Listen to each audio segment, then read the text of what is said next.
Good afternoon, everyone. Thank you for joining us.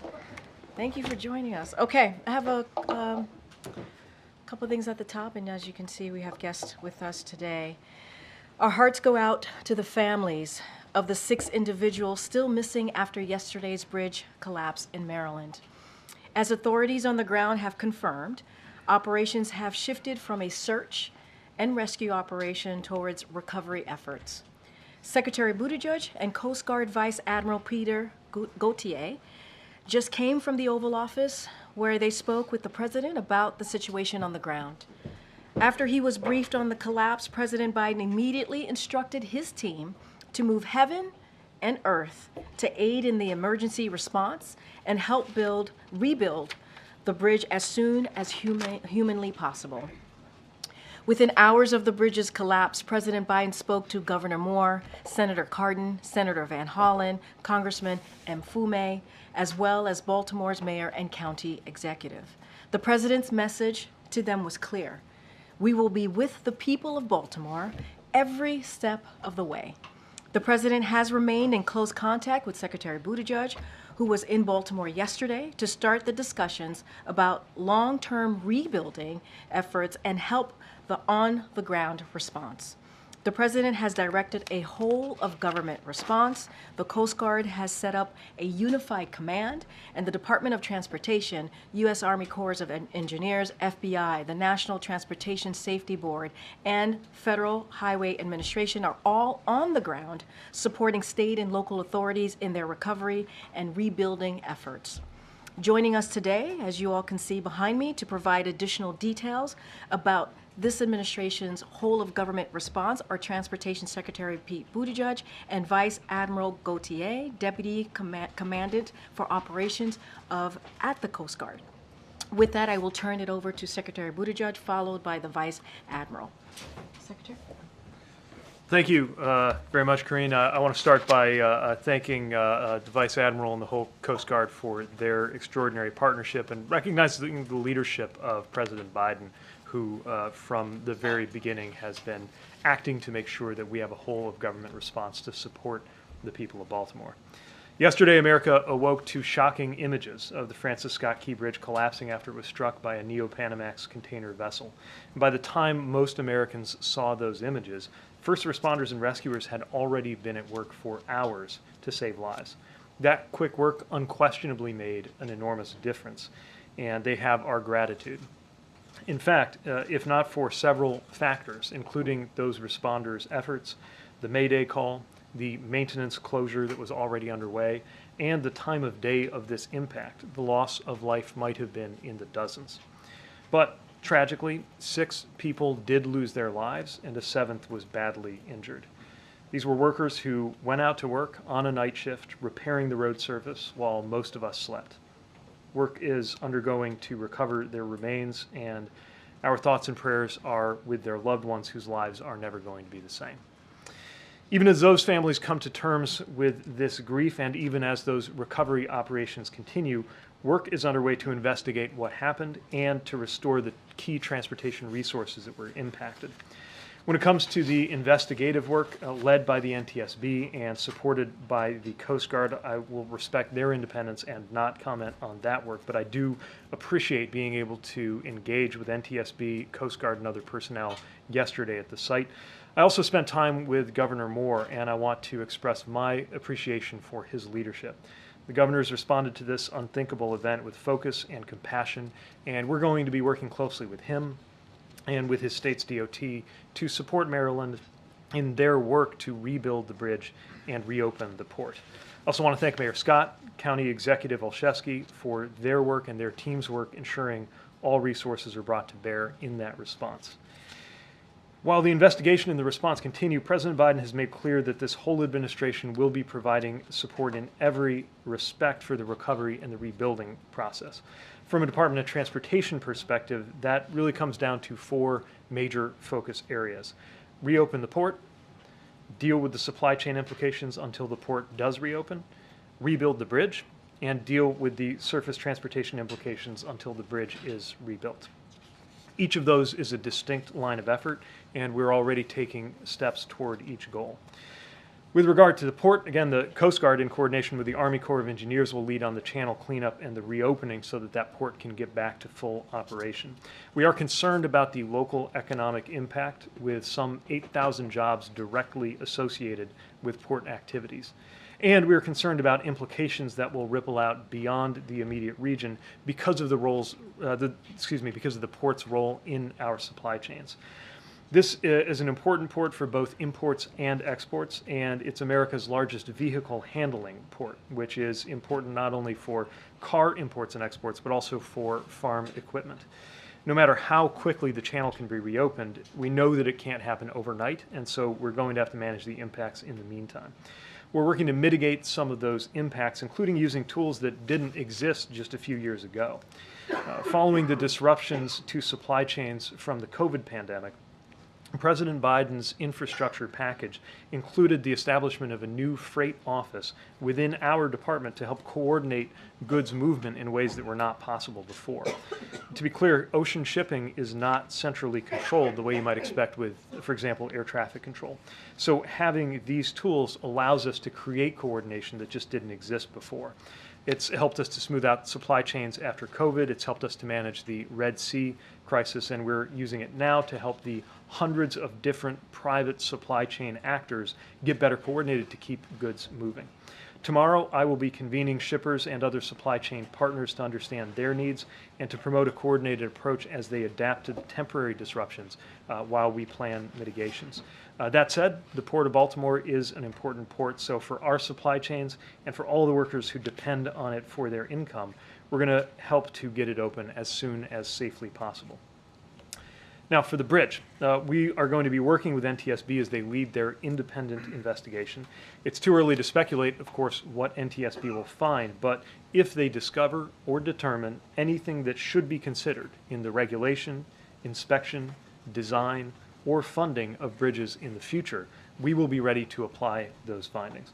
What we do know is a bridge like this one, completed in the 1970s, was simply not made to withstand a direct impact on a critical support pier from a vessel that weighs about 200 million pounds, orders of magnitude bigger than cargo ships that were in service in that region at the time that the bridge was first built.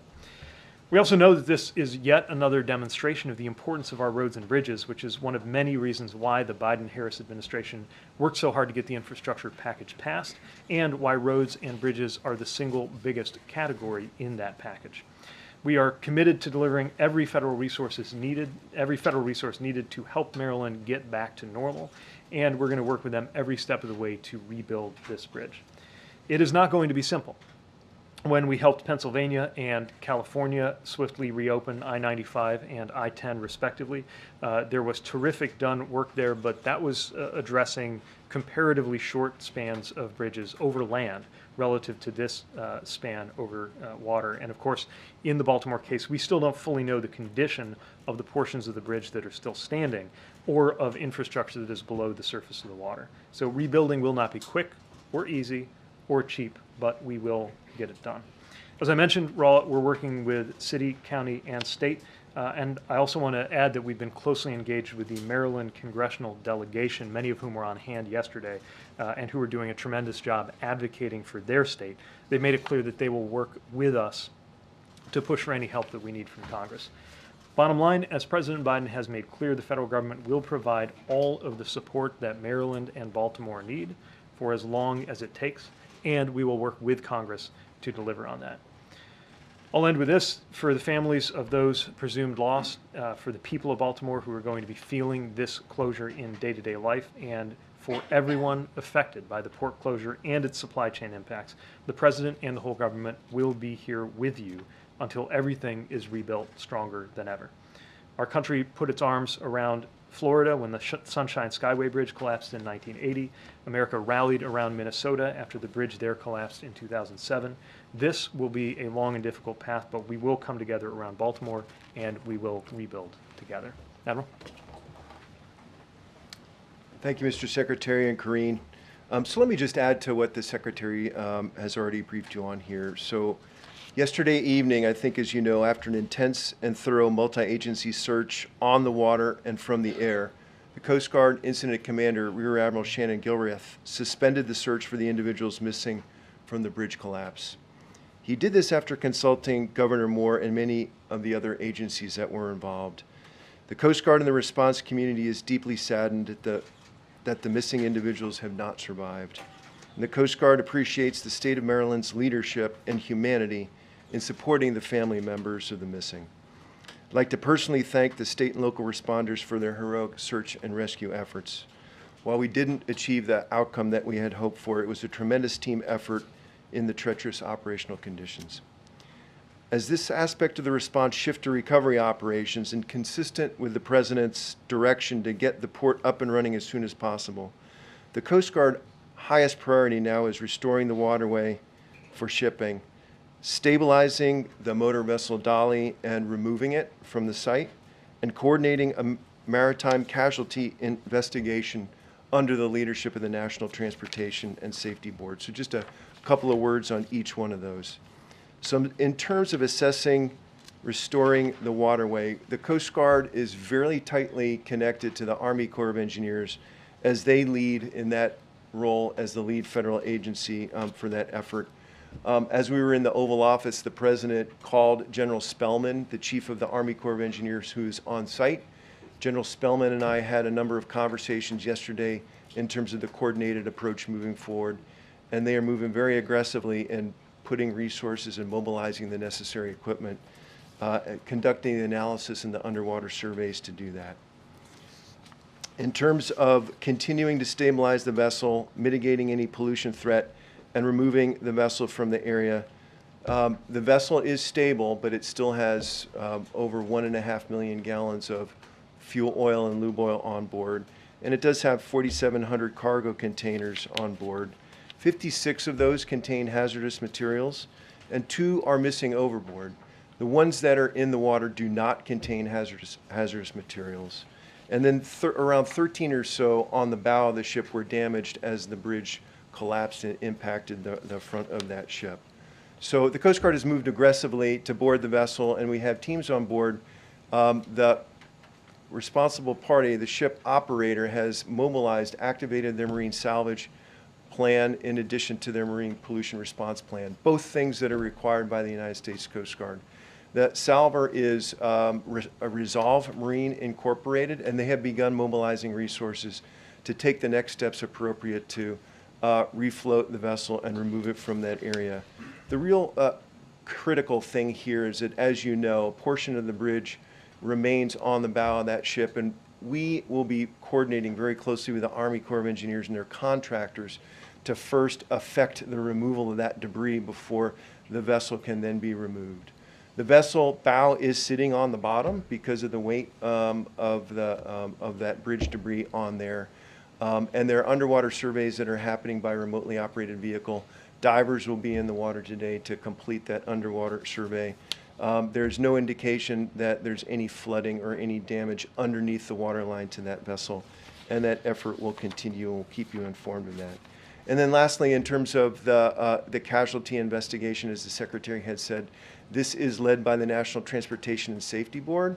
I've had a couple of conversations with Chair Hamandi on this account, and basically what we've done is we've activated a memorandum of understanding between the Coast Guard and NTSB, and because of the multimodal and complex nature of this investigation, we will be providing Coast Guard investigators for what we call a Marine Board of Investigation, which is our highest level of investigation in the Coast Guard that will fold in and coordinate with the NTSB investigation as that moves forward.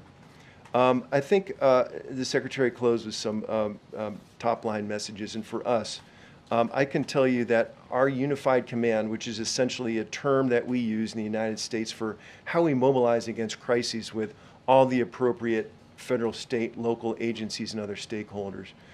We have a tremendous amount of talent on there, and a lot of resourcing, and given the magnitude and importance of this response, it's going to be very, very aggressive moving forward, and we'll keep you informed of that.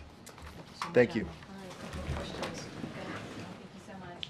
Admiral, CNN has obtained a government memo that the Coast Guard is currently evaluating hazardous material that was contained in some of the containers on the ship. Can you update us on that investigation? And is there a threat to the public from any of the materials on board the ship? There is no threat to the public from the hazardous materials on board. So we've obtained the vessel manifest that container ships carry and done the analysis of the types of hazmats that are on board. We have a very specialized hazmat team on board called the Atlantic Strike Team. We have 3 of those around the country. And we have air monitoring them there to detect if there are anything that are coming off of those containers. The majority of those containers are closer to the pilot house and are completely unaffected by the damage to the bow of the ship. And we have not determined that there's any kind of release at this time. So what do you assess as the risk that some of those materials could leak or spill? So most of these things are things like mineral oils, and even though they're hazardous, we've determined that there really isn't any kind of threat to the public. And Secretary Buttigieg, for you, President Biden has said the federal government should front the full cost of reconstructing the bridge. What do the early estimates say that cost will be, and how quickly can you get that money? We don't have dollar estimates yet, but we actually have provisions that allow us to begin releasing funding even while that is being determined. My understanding is, as we speak this afternoon, an emergency relief funding request has come in from the Maryland State DOT. We'll be processing that immediately to start getting them what they need. Also, later today, there will be a design and procurement-oriented meeting that we'll participate in, our Federal Highway Administration, along with MDOT.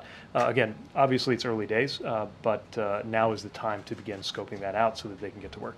Thank you. Related to that, Mr. Secretary, how much existing money is there now within DOT coffers to handle requests such as the one from MDOT? Do you have funding through the Federal Highway Administration, through the infrastructure law, or when do you anticipate having to go to Congress for potentially a supplemental request on the bridge costs? So the infrastructure law did authorize funding into the emergency relief account, which is the mechanism that is most likely to come into play here.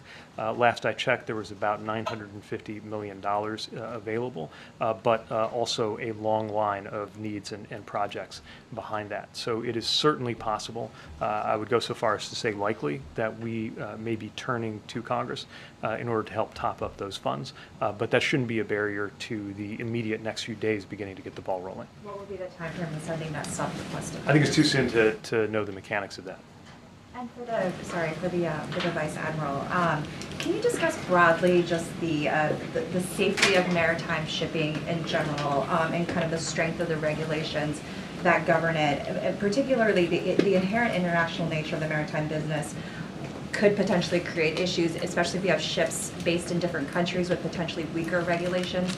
Can you speak to those broader issues? Yeah, absolutely. So despite what happened 36 hours ago in Baltimore, the maritime mode of transportation, merchant shipping, is an incredibly, incredibly safe mode of transportation, not just here in the United States, but worldwide.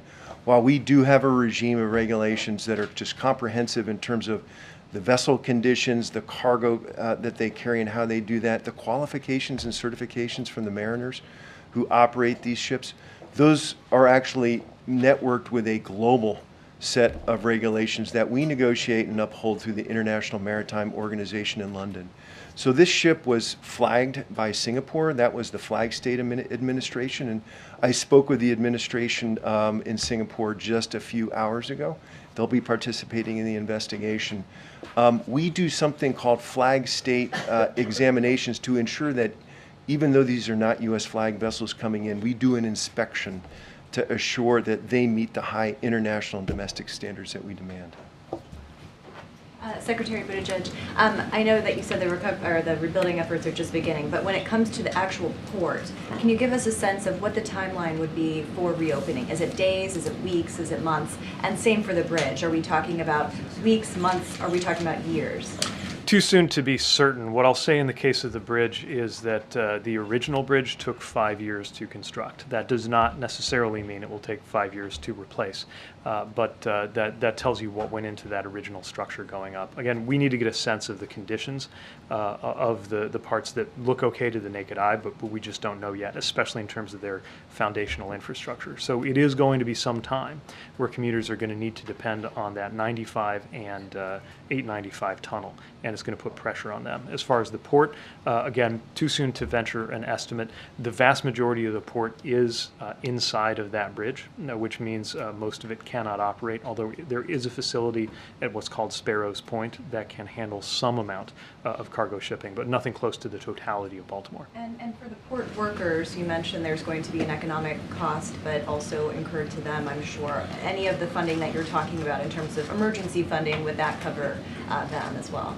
Yeah, this is a major concern. The President has directed the administration to find any and all resources that could come into play here. I don't know this to be an automatic eligibility for the emergency relief funding that I mentioned earlier, but we're going to turn over every stone we have, and of course beyond DOT, there may be other resources that come into play. And sorry, just one more quickly. Have you been in any communication with the owners of this vessel in terms of them paying some kind of consequence here? I have not, and I'd really defer to NTSB and law enforcement for that. Mr. Secretary, do you envision that this would be constructing a very different bridge going forward? You referenced the 1970 state of affairs then. Do you believe it would be an entirely new span, and would you envision different safety mechanisms as you are assessing this at this point? I can't speculate on that. What I will note is that some of the other bridge collapses that were of these proportions, notably the Minnesota bridge collapse, happened because of a design flaw, and the bridge spontaneously collapsed. This is, of course, not that. This was the result of an impact. But we don't yet know what NTSB will find or how that might inform plans going forward. And based on what you've seen so far, do you recommend that any other spans take any steps based on what we've learned about however remarkably unusual it was for that impact? Do you think there need to be different steps to protect other spans going forward? Some modern bridges around the world, especially after the 1980 Tampa incident, have been designed with different features to mitigate impacts and protect their peers. Right now, I think there's a lot of debate taking place among the engineering community about whether any of those features could have had any role in a situation like this. Again, it's difficult to overstate the impact of this collision. We're talking about, it's not just as big as a building, it's really as big as a block. 100,000 tons all going into this pier all at once. But one other thing I would add, more broadly speaking, is that the President's infrastructure package has the first ever dedicated federal fund for resilience. Largely that's been construed in terms of seismic resilience and resilience in the face of extreme weather events, but certainly something we'll be looking at going forward, knowing what we've experienced in Baltimore. And lastly, the status of the crew of the cargo ship, maybe the Vice Admiral is better suited for that. Are they still on board, and are they fully cooperating with what you need? The crew is cooperating with what we need. They remain on board, and predominantly an Indian crew with one Sri Lankan crew member on board, but they're still there and very much engaged in the dialogue and the investigation. To the Vice Admiral, are there any early indications of what caused the Dali to lose propulsion during its voyage, and what are some of the areas of focus so far when it comes to the investigation into the accident? Yeah, I think we all want to know as quickly as possible at least some initial findings, but I really need to refer you to the National Transportation Safety Board and their messaging in terms of moving forward very deliberately and on a factual basis to uncover some of those answers.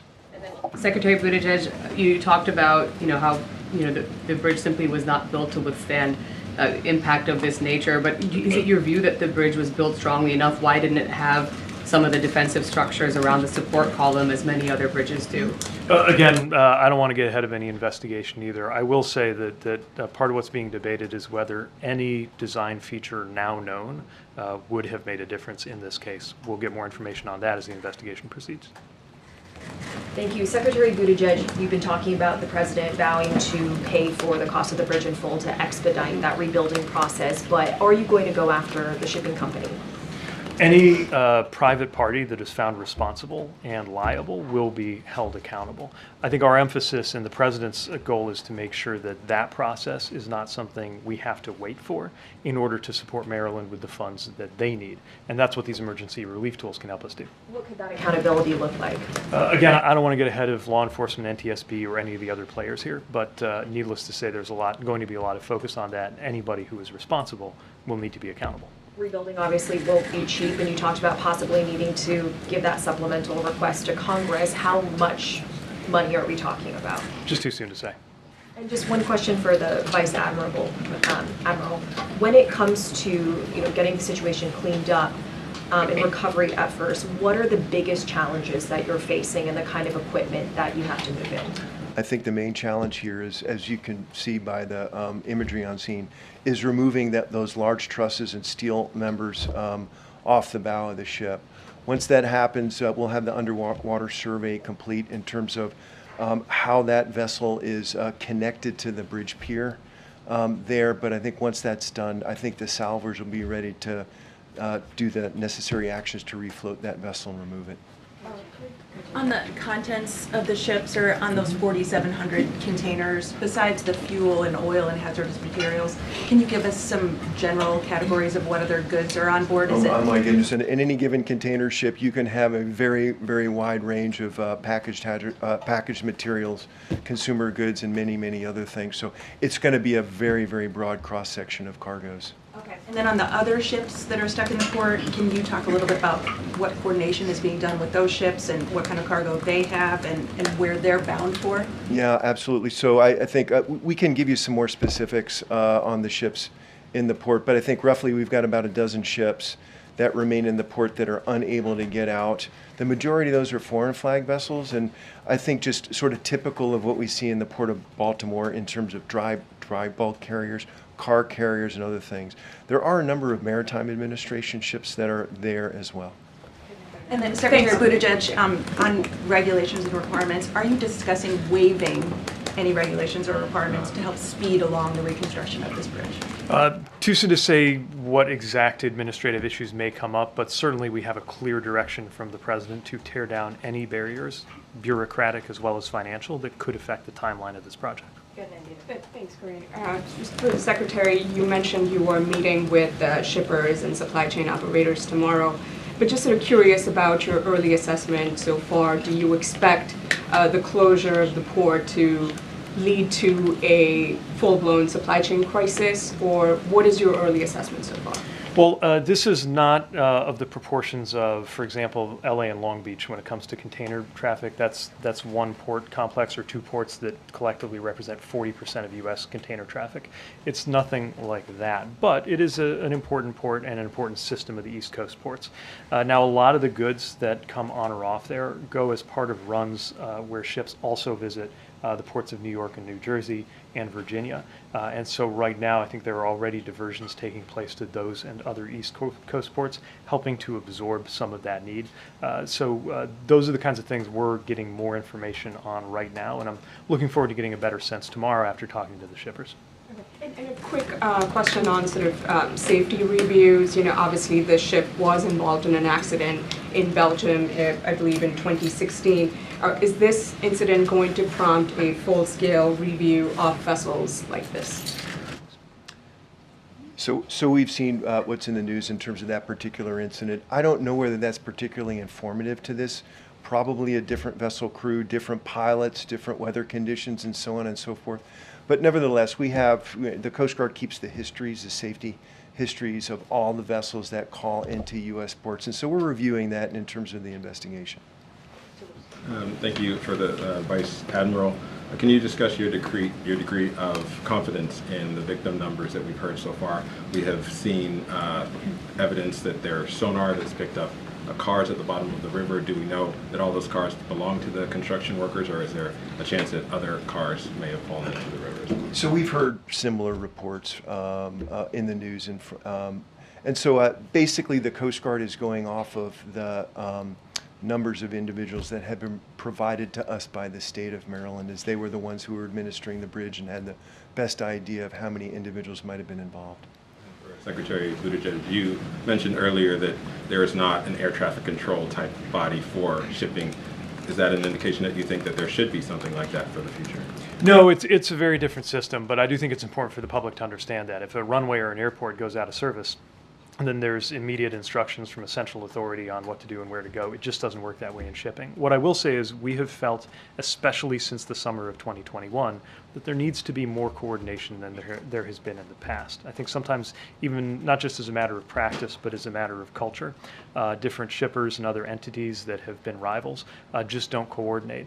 We built a program called Flow, which invites different participants, cargo owners, shippers, ports, terminal operators, and others, to begin sharing data. That's something that served us well going to the Red Sea issues. It's certainly serving us well right now because that data can help us get a sense of how these effects are rippling through other ports. So we welcome that coordination. We're trying to promote it, but that doesn't mean that it's happening on a command and control basis. Thanks, Karine. Secretary Buttigieg, when was this bridge last inspected? Was it on a list for replacement? It's more than 50 years old. And can you give us a ballpark figure of when you'll reopen the port? You said 5 years on the outside to rebuild the bridge, but just ballpark it for me. Days, weeks, months, years to reopen the port. And finally, what's the estimated economic impact for the closure of this port and the downing of this bridge? So on the first one, I'll refer you to the state. They'll have the most up-to-date information on the bridge. They inspected it, but what I'm asking, was it on a list of, and they noted it was 50 years old, and they also noted that it had some questionable parts to it, but was it on a list to be replaced with the infrastructure bill? It certainly was not the subject of an immediate discretionary grant to replace it or something, anything like that. We do have some work going on I-895, but to my knowledge, nothing immediate in terms of any discretionary grants going to the bridge. Economic numbers, about 8,000 jobs we think are directly implicated, and over $100 million of cargo moves in and out of that port a day. And what was the middle question? Ballpark it when the port will be reopened. Reopening the port is a different matter from rebuilding the bridge. Yes. The port, that's just a matter of clearing the channel. Still no simple thing, but I would expect that can happen on a much quicker timeline than the full reconstruction of the bridge. So can you ballpark it just a little? As you can imagine, I'm asking our teams the same question, but I don't want to put something out just yet. Weeks, months, years? We just gotta keep going. I understand, but just give us something there. As soon as we have something, I'll tell you. Yes, go ahead, John. Secretary Buttigieg, another supply chain issue for you has to do with the significant amount of automobiles, cars, trucks, coal, LNG that goes through the port of Baltimore. What will be the impact on the supply chain on those specific industries? Yeah, so this is one of the key ports again for vehicles, and some vehicles are actually finished at facilities that are on port grounds, so it is significant. That being said, of course, it's not the only facility that can accommodate roll-on, roll-off vehicles. You see that in Savannah, certainly in New York, New Jersey, and Virginia. The tractor equipment will be more complicated than the ordinary light-duty vehicles. These are exactly the kinds of information that we're going to be seeking over the coming days, including at tomorrow's convening. And you expect, because of those supply chain issues, that we could see impacts on the U.S. economy as a result of those supply chain issues? You know, we want to get a little more fidelity on how disruptive it can be. Again, we're not talking about a single point of failure that it's the only possible place to get through, or even something that is as impactful as some of the issues that affected the Panama Canal, for example. This does not automatically mean that a trip to the East Coast has to be substituted with a trip to the West Coast, which would be much more of a cost impact. It can probably be accommodated up and down the East Coast, but the effect clearly will not be trivial. Thank you. Mr. Secretary, you said that you had received a request for emergency funding from the Maryland authorities. Can you tell us what that number was? Those don't necessarily include a full estimate of the cost, but they do make it possible through what's called a quick release authority for us to start getting dollars out.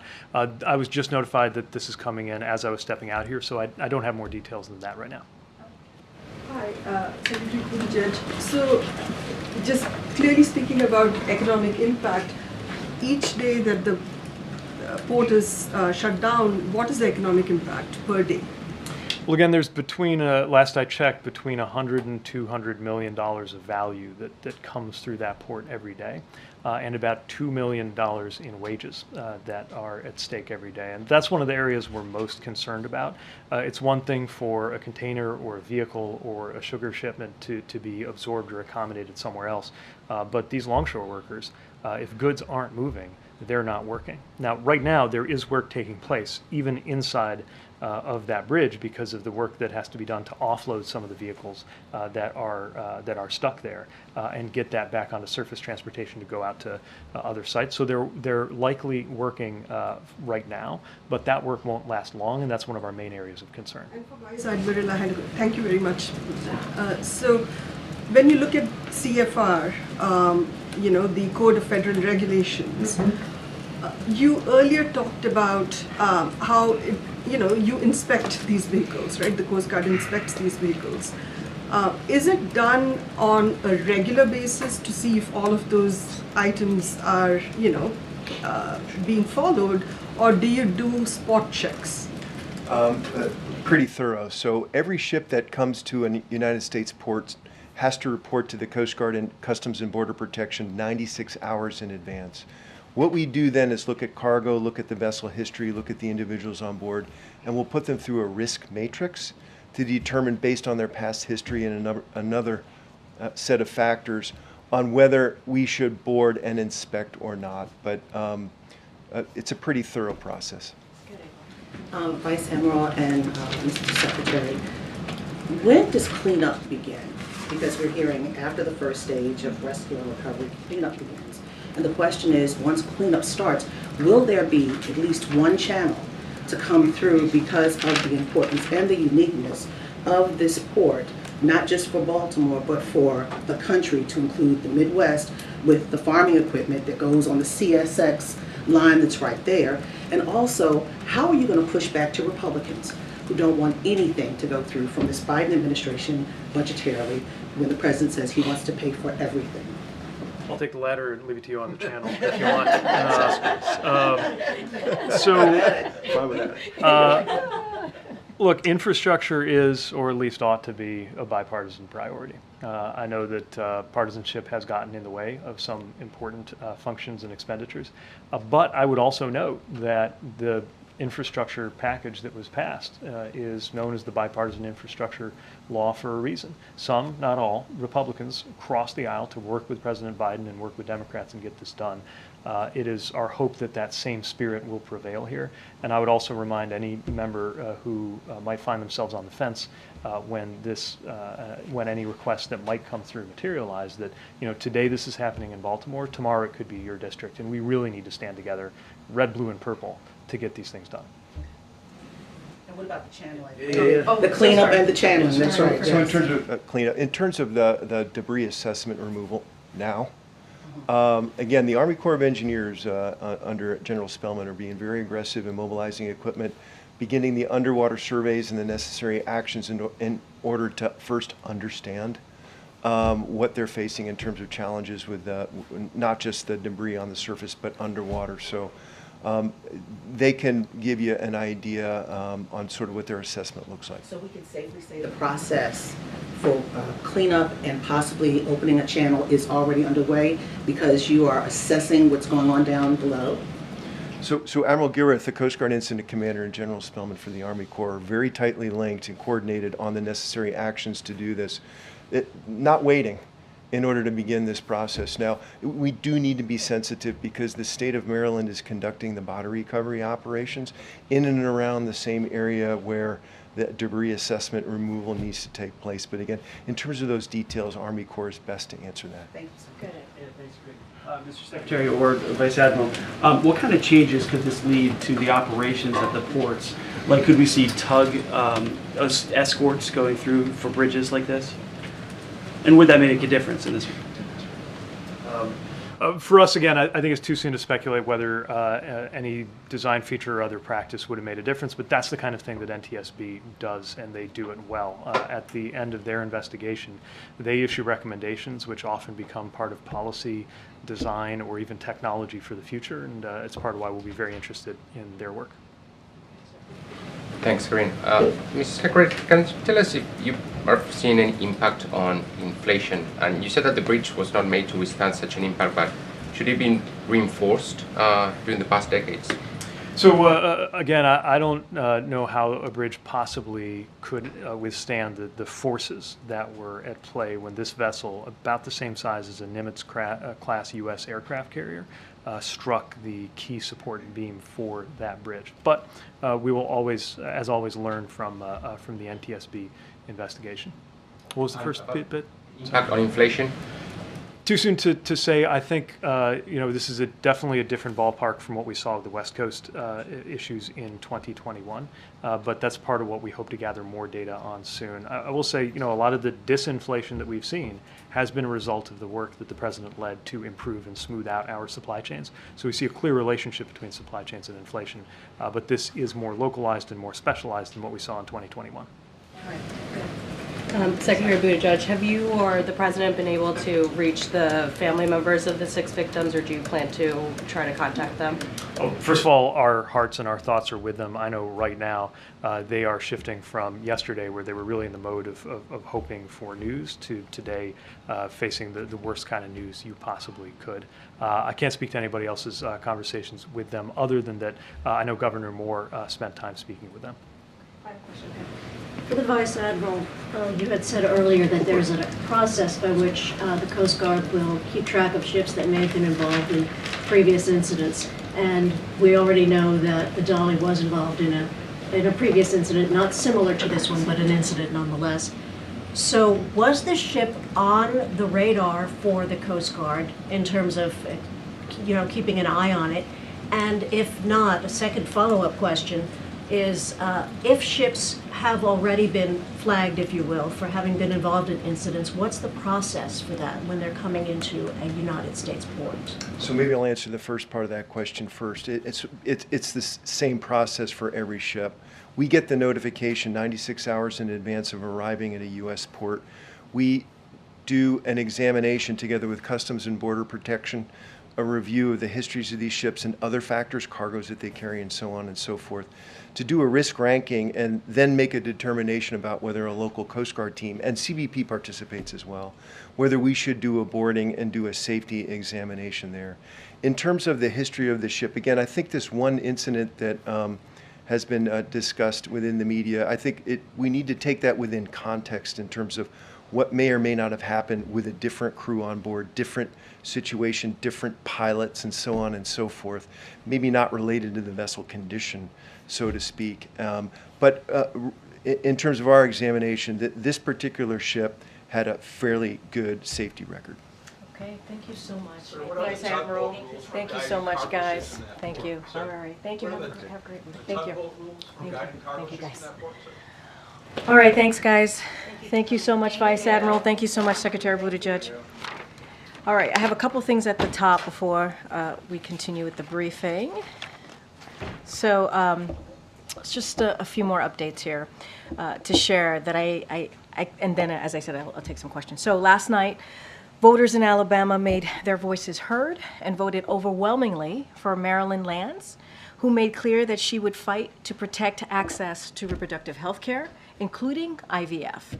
It was a decisive victory in a long-held Republican House district, and the president congratulates her on her win.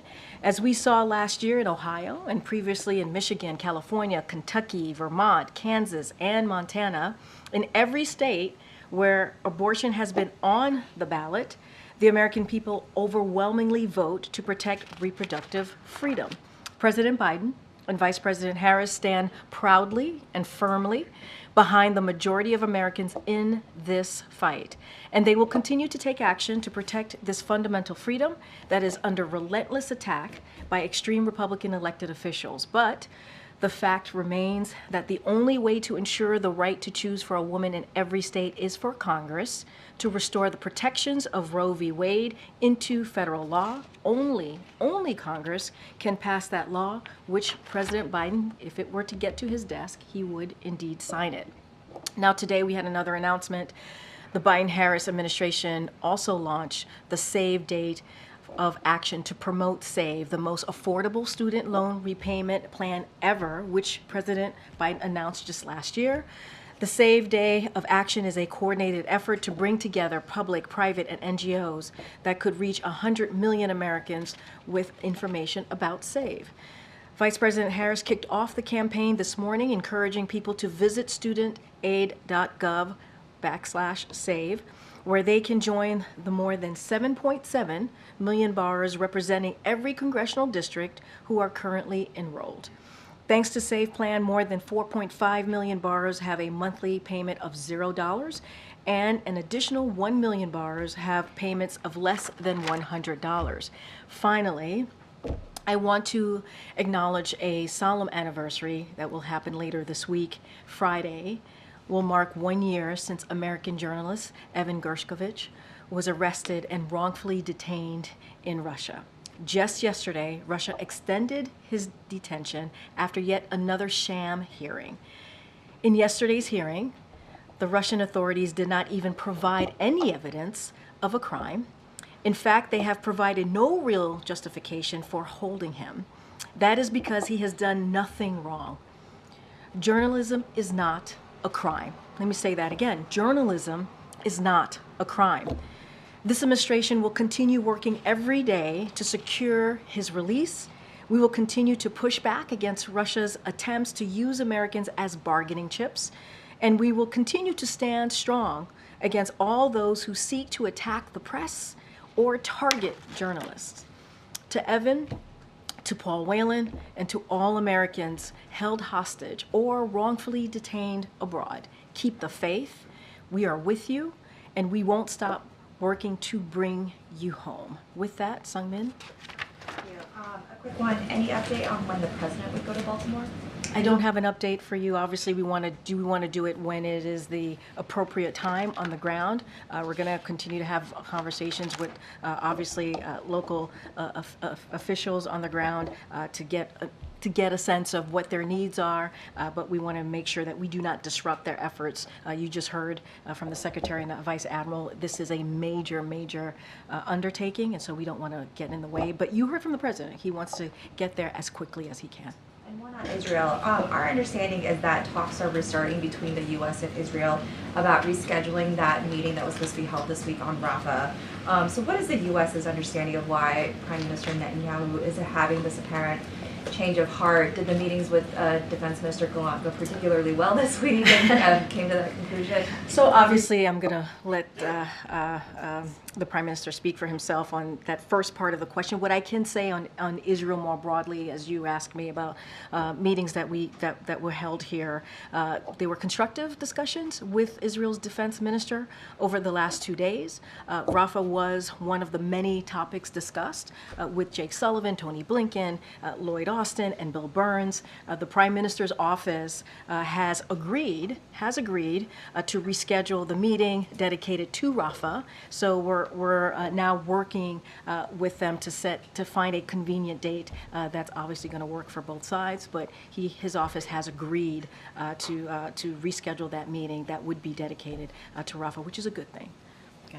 Thanks, Karine. And actually on that note, we had received a statement from the Prime Minister's office saying that Netanyahu did not approve the departure of the delegation to Washington, so disputing that they've agreed to the rescheduling. Could you just talk about what might be going on? So look, I would say that as we are working to set a date, the Prime Minister's office agreed to reschedule this meeting. You saw that the Israel Defense Minister was here for 2 days, extended a day, and added another day to meet with Jake Sullivan, Tony Blinken, Lloyd Austin, and Bill Burns. So that is the conversation that we're having. We are working to convene that meeting, an important meeting on Rafah, and when we have a date, certainly we'll share that with you. That is what we know from our side. And what is the message that Defense Secretary Austin had to Gallant about the alternatives in Rafah? I'm just not going to get into specifics of those conversations. Obviously, as I just stated, Rafah, the operations, the military operations more broadly, Rafah was indeed discussed, but I'm just not, as topics obviously that were discussed, I'm just not going to go into further details. And have talks for that hostage deal and ceasefire, have they reached another stalemate, and what are the sticking points on it? So I can confirm that talks continue, and we are, the United States aid is actively engaged in those conversations. We remain hopeful that we can broker a deal to secure the release of hostages and establish a temporary ceasefire. This is something that we've been asking for some time. A ceasefire and this hostage deal obviously would allow us to bring home some hostages to their family, to their loved ones, and they include American hostages as well. And as well, bring into Gaza that all-important humanitarian aid that is needed in Gaza on the ground. I don't have anything beyond that, but we can confirm that we continue to have this incredibly important conversation on getting that hostage deal, which would lead to a ceasefire. Following up on what Selena was saying, Karine, does the administration believe it was able to convince Israeli officials to take a relook at a potential Rafah operation after the series of meetings that he had with the administration? So look, I mean, Rafah obviously was part of the agenda, their military operations, and so I'm not going to go into detail. It is important that we have heard from the Prime Minister's office that we are going to reschedule and try to lock in this meeting with their obviously their folks on the Israeli government side and folks here, and so I think that's important. I'm not going to get into that. They I would say they discussed how best to ensure Hamas lasting defeat in Gaza and the need to protect civilians. So, of course, that was part of the conversation, but I'm not going to provide any more details beyond that. Is the president thinking about reconsidering sending arms to Israel, given the unfolding situation and the unfolding humanitarian situation in Gaza? There's nothing new there. That is not under consideration. As you know, we have done more to get humanitarian aid into Gaza with the airdrops. You know about the pier, and we're working with obviously with Israel to make sure that we get more of the trucks inside of Gaza. It is incredibly important. We know the dire situation in Gaza as it relates to humanitarian aid, but the most important thing here is to get that hostage deal, so we can get that humanitarian aid to get those hostages back home to their family, and it would. We believe would lead to a ceasefire, obviously, and so that is what we're working towards. We've got to get that hostage deal done, and we are actively continuing those talks. Restricting weapons to Israel should also be a top consideration. I'm not going to get into hypotheticals, into conditions from here. We've been very clear where we stand, and we'll continue to do so. We want to get that hostage deal done. The talks is active; they continue, and that is important to get the hostage deal, to get the ceasefire, to get that humanitarian aid into Gaza. It is incredibly, obviously, important as you all have reported the dire situation in Gaza, and so that is our focus. We're going to get that pier going. We're going to continue the airdrops, continue to get those trucks in, working with Israel on that. I just don't have anything else beyond that. Go ahead. On the Rafah talks, you said that both sides are working to find a new date that works with schedules, but what level of urgency does the administration assign to holding those talks? I mean, it's urgent. It's important. We've said that. The president has said that. The National Security Advisor was here at this podium saying those very words: the importance of making sure that there is a plan and that we protect civilians. You've heard us say there's more than 1 million Palestinian civilians in Rafah. About 1.5. We have to make sure that they are protected. But at the same time, we want to make sure that that Israel also makes sure that Hamas is no longer operating, right? And so that is important as well. But these talks will get us into a place where there is a plan, that we hear their side, they hear our side. I think the defense minister being here from Israel was really important for 2 days, having those all important, all critical conversations about Rafah, about military operations. I'm just not going to get beyond that. When we have a date locked in, certainly we would share that with all of you. There's been reporting that the talks could happen as soon as next week. Do you see that as feasible? I'm just not going to get into a set date or time here, but we want it to happen. Obviously, it's urgent. We think it's urgent. It's important to lock this in, and so we're going to work really diligent to make sure that happens. Go ahead, Kelly. Tomorrow the president will be in New York, and he is going to be with 2 former presidents. I'm not asking about the campaign piece of that. Could you speak to the historical significance or the stature of the moment to have 3 presidents together? And while he is in New York, you, I'm sure, have seen reports there was a New York City police officer who died in the line of duty. Any plan to acknowledge that officer? So a two-part question, but first about the historical significance of the president's being So let me, and I'm going to be really mindful, and I have to say this, there's a Hatch Act, I am a federal employee, I'm not going to follow the law and not comment on 2024 campaign, but I'll say a couple of things at the top, President Obama and President Clinton strongly support President Biden's leadership and obviously his agenda. All three have agree overwhelmingly on the issues that this president has been fighting for the past 3 years, including an economy that works for all, leaves no one behind, that is economy that's built from the bottom up, middle out, making sure that we protect our critical freedoms. That is something that they all three agree on, freedom to choose, or protecting our democracy.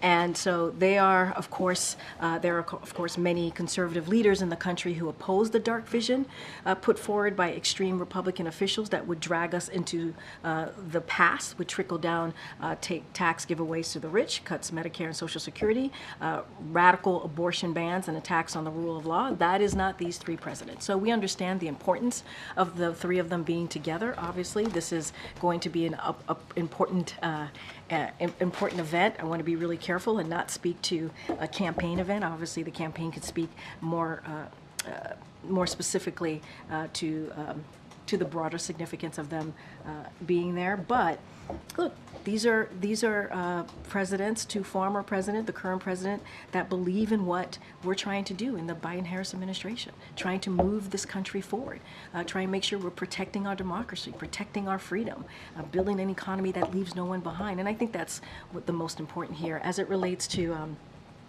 the death of the officer. Look, our hearts go out to this officer who tragically lost his life in the line of duty. We're also praying for his family during this difficult time, who now has an empty seat at their dinner table. President Biden is deeply grateful for the sacrifices police officers make to keep our community safe. This shooting is yet another painful reminder of the toll of gun violence, that what it's doing to inflict on families in our communities in our nation. And that's why the president signed more than 24 executive actions. That's why we're able to pass a bipartisan agreement to deal with the gun violence that we're seeing in this country. Obviously, more work needs to be done. We need Congress to continue to act on making sure that our communities are safe. Again, our hearts go out to this officer and his family. It's a difficult time for them. Go ahead, Sabrina. Thank you. Do you have any comment on the decision by a federal appeals court today to continue blocking Texas's migrant deportation law as before? So a couple of things on that. Obviously, I want to first take a step back and just remind us how we got here. We have said from the beginning that SB 4 is an extreme unconstitutional law that will burden law enforcement and make communities less safe. We disagreed with the Supreme Court order yesterday letting the law go into effect, and we welcome the Fifth Circuit and their decision overnight pausing the implementation of it. Ultimately, we need real solutions, right? We need that decision, that negotiation proposal that came out of the Senate in a bipartisan fashion. We need that to move. We need it to move out of the Senate. We need it to move out of the House and to get to the desk of this president. And we believe that that bipartisan border security agreement would not only be the toughest, but it'd be the fairest. And it took us a couple of months to work on it.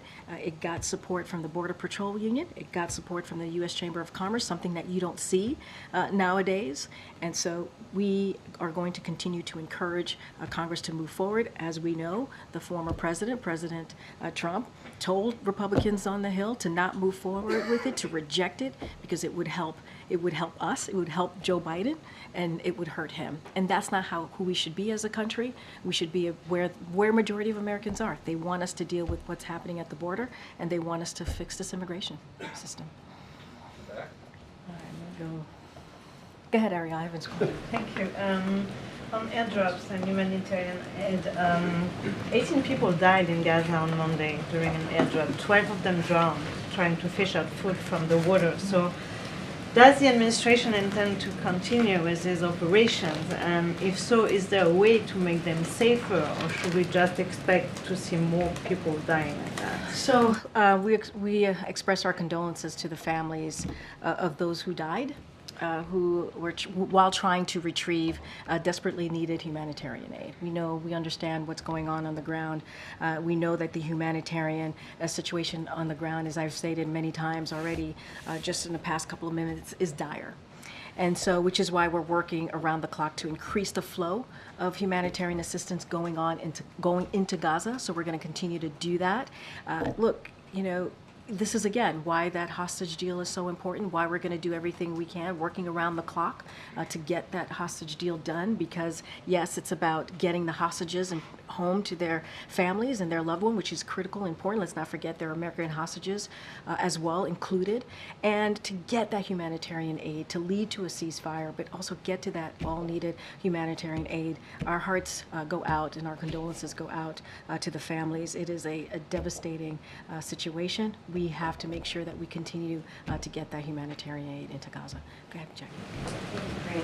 On the delegation issue, I heard messaging from the administration earlier this week explaining, that the U.S. abstaining from that UN vote and allowing it to go through didn't really matter because it was a non-binding resolution. But if it doesn't really matter, why not vote no again and avoid this whole fallout with Israel, because it obviously mattered to them. And so I guess where I'm coming from is, how did we get here? What caused this, and is it politics? So look, the principles of the deal were there, right? It talked about a ceasefire. It talked about hostages, which we believe the principles were there. But we believe the only path forward to a ceasefire is to negotiate a hostage deal, a hostage release as well, right? We believe those two things are both important, and to do that together. And so this vote didn't do that, though. It didn't condition them. Well, that's not how we saw it. Right? And so we have long said a ceasefire will not be achieved in the Security Council, but through diplomacy on the ground. That's what we have said. We have to see that diplomacy on the ground. And so the resolution, as I've stated, as you just stated in your question, is non-binding and does not create new obligations under the international law, such as what the Council does when it imposes obligatory sanctions. But nevertheless, that shouldn't matter. Even though the resolution lacks the binding provision, all Security Council resolutions carry great weight and should be implemented. In this case, however, it is irrelevant whether the resolution imposes any new legal objections, as the text demands exactly what the United States has long been pushing. We want both a hostage deal and a ceasefire, making sure that humanitarian aid gets in, and that's what we want to see. That's why we believe the principles were right, but we didn't feel like it did exactly where we stand on our policy. It wasn't nothing. The U.S. has blocked previous votes from going through that looked exactly like this. So what caused the shift, and what is the president's reason for allowing this to go through? It is a change. No, it is not. It is not a policy change. We've been very clear. We disagree. We've been very clear that in order to get a hostage deal that would lead to a ceasefire, we also got to get that humanitarian aid. We believe it is all connected in that way.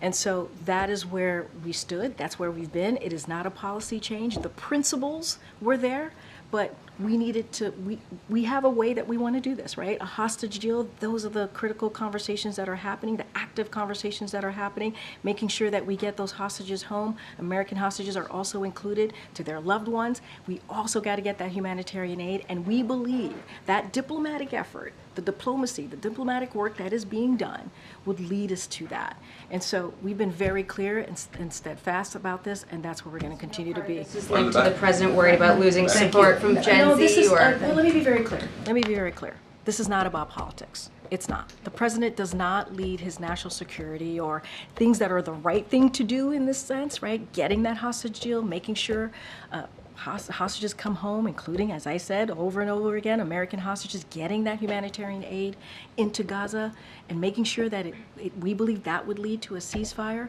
That is not about politics. That is about the right thing to do. This is why we continue those active conversations and making sure that we can get there. It is important to get this done. Go ahead. Why do you think that the United States, which is Israel's most important ally, seems to have so little clout right now with Israel? I disagree. I don't think that is the case. Our position is going to continue to remain the same.